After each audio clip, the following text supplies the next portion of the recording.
Do not start another repeat pattern design freelance client project without watching this video. I have some super helpful tips for you right here. Hello, my amazing creative friend. My name is Oksancia and I have been a textile designer for over 16 years, and I have built a portfolio of repeat patterns of more than 10,000, which also includes my freelance client projects, which I created hundreds of.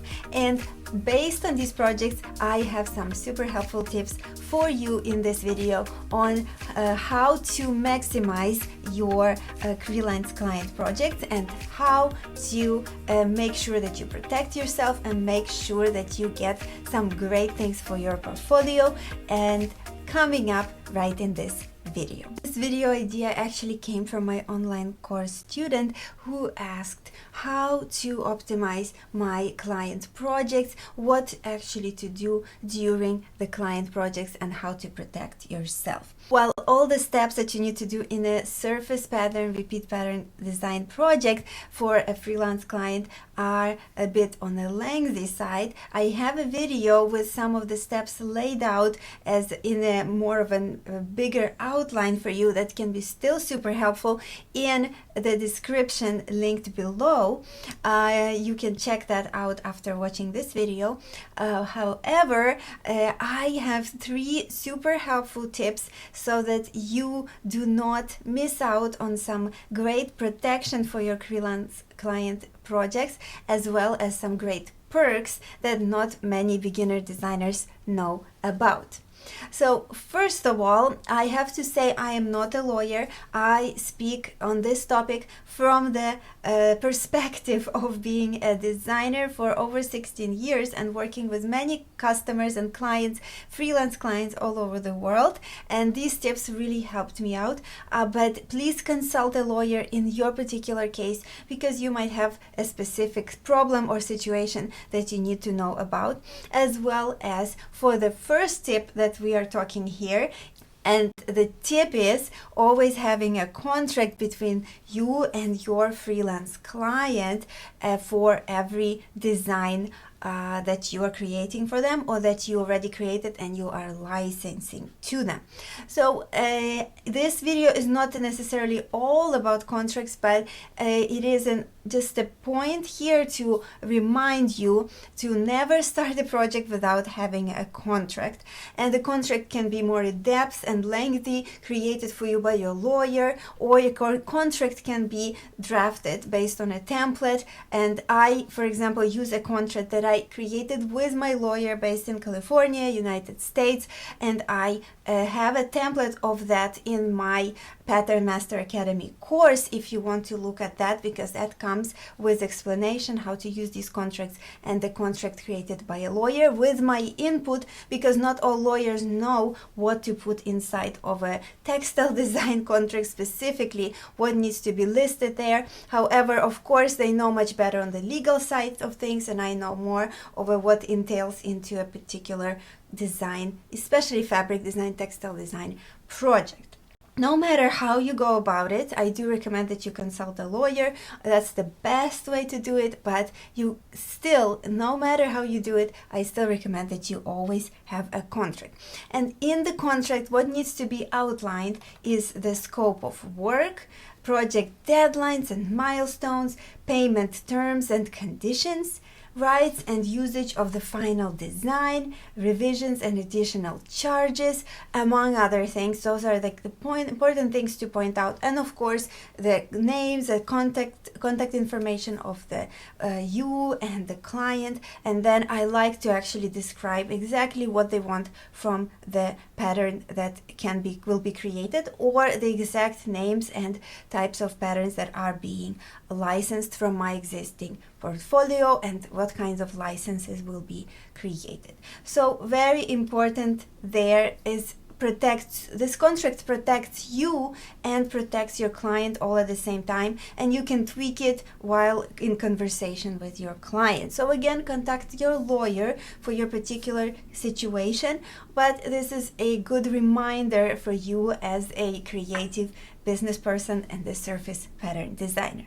The next tip here for you as a surface pattern designer is to always request a 50% non-refundable deposit. It is non-refundable in the case, of course, that you complete your part of the job. So if, for example, unfortunately you get sick and you absolutely cannot do anything for this project for months, yes, you can refund them that deposit. But if you hold up your end of the deal, this deposit is not refundable if they decide to scrap this deposit after you completed some of your work. And you might think that this is tricky to ask them. I ask them hundreds of times to my freelance clients, and this protects me as an artist because I do have to put in the work. Especially this concerns the projects where you will have to design 3 design patterns with a high level of detail. It will take your creativity and thinking and work to complete this project and to take it even to a 50% done stage. And then if the client just scraps this project, decides to go another way, you get to keep this deposit and put all of this language into the contract that you will get this deposit, and of course communicate it before you start the project with your client, with your design client. And if you think this is hard to explain to them, write it out ahead of time and have templates saved. And I provide the templates in my course, but you can sit down and write it out, and the templates for your emails on how you explain the deposit and how much will it be, and that is non-refundable in case they just change their mind halfway after you completed your work as a designer. The next 50% will be due at the end of the project, so the deposit is very important, and if they change your mind, you get to keep it as long as you created what you needed to create for this project. But the final payment you will receive before, I'm like underscoring this 2 times, before you submit the final files without watermarks and in a final vector format or which format they needed as a client for their project. Before that, you will receive your payment, and then you will send over the files that you created for them in the final non-watermarked version. Let's say during the process I show them a small preview watermarked on top of it with of what I'm created for them. Then I say, here is the final project. They accept this final project as a client, and then I send them the invoice for the final payment, and then they pay, and only then they receive the package of the files needed for this project. And this is kind of complete their licensing this design, and the contract serves as a license for how long they will use the license for which particular type of license, and so forth. So again, the 50% deposit and the 50% final payment before you submit the final files. And the last tip here is, please always request at the stage of putting together the contract and the scope of the project with your client, always request a sample or samples or a few samples of your this artwork on those products. So they're product samples. Let's say they designed a line of backpacks or line of backpacks for kids with your patterns. Please always ahead of time ask them to include in the contract a sample of each backpack with each design. Let's say if they create 10 backpacks with the same design in different sizes, or like lunch bags, you don't have to have all of them necessarily, but you can request one item per design. So one item in this pattern, one item in that pattern, and one item in the third pattern if you design 3. And then if they ask, why do you need this? This is expensive for us, and things like that. Tell them that you will post as an ad for that brand. So if you receive these samples, explain to this brand, if they're still new, if they don't understand this just yet, explain to them that this will be a great ad because you will post it to your followers, to your audience online. Here, look what I designed with this company, and then it's a free ad for them, so they will be excited to send you those samples, not just feeling as if they have to do this another thing and they don't want to do it. It will feel to them as if an influencer, you is excitedly promoting their products, and this is really fun for you to receive in the mail. It's one of my favorite parts of the projects, of my pattern design client projects, to receive these packages in the mail, and it will be fun for you and will be great as a pictures that you will take with these, or videos that you will make for social media, blog posts that you will write, will be great material also to promote you as an artist on the end of the brand. So that backpack company can also say, here's our artist who designed these prints, and here's her pictures with it. Here's there maybe she's wearing it for a little road trip, the backpack. You know, it makes story for them as well. And this is always really fun to feature you, and you to feature your client. So again, this is actually the point here, to always ask for the samples. And then, but let's say maybe the sample is that you created a pattern that was printed on a unique car. They cannot really give you this car to showcase in your videos or your photos for your portfolio, but they have photos and videos that they can send you of that car to incorporate in your marketing materials, in your portfolio, in your blog, and you will be allowed to do that. So you also specify that if something is too expensive, you agree, in this case, let's say a car, or maybe it's a mural or something like that, you are allowed to use that to promote to use their marketing videos and photos and promote on your end in your portfolio. So that would be an option if something is very unique and expensive and you cannot necessarily ask for that sample. But if it's packaging, backpacks, fabrics, handbags, clothing, even if it's clothing for kids, and even if it doesn't fit your size, that's okay. They can send over the size, any size they want. And you can just take photos and videos on a hanger and just showcase it this way. So in my case here, I have some baby wearing slings I created from for my client Carrie slings, and here's a blanket with all the patterns that I've been designing over the years. We designed a lot of patterns with them, and I had a whole big stack of samples. Some of them I returned to my client because I just had a lot that we made together, but still a few I still keep and cherish at home. And here's another example of my other client Hessa bags.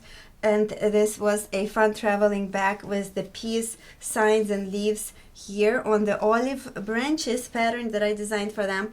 And it's a super fun bag that I still use for myself.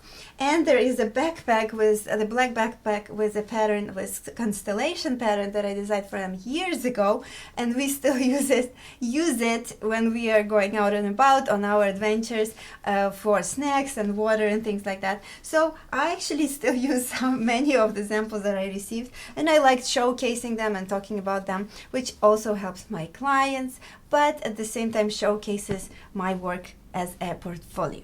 As I said, I have a whole number across our storage of these samples. Sometimes I send them back to the client if I feel like I cannot necessarily use them in my home. I like to keep my home more pared down, not too many things in the storage, but I still have some sentimental items that I keep, and I like to showcase it in the videos and my portfolio and social media materials as well.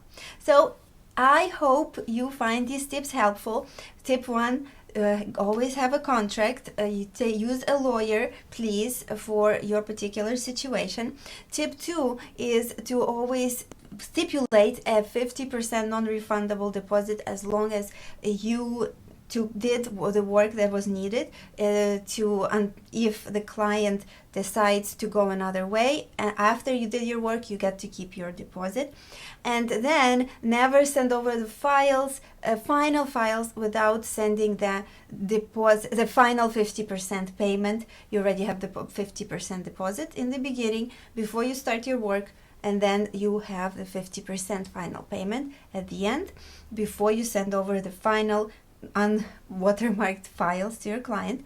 And then the third tip here was to always request the sample or samples of each pattern that you designed for a client of each product, or one representative for each pattern. Let's put it this way.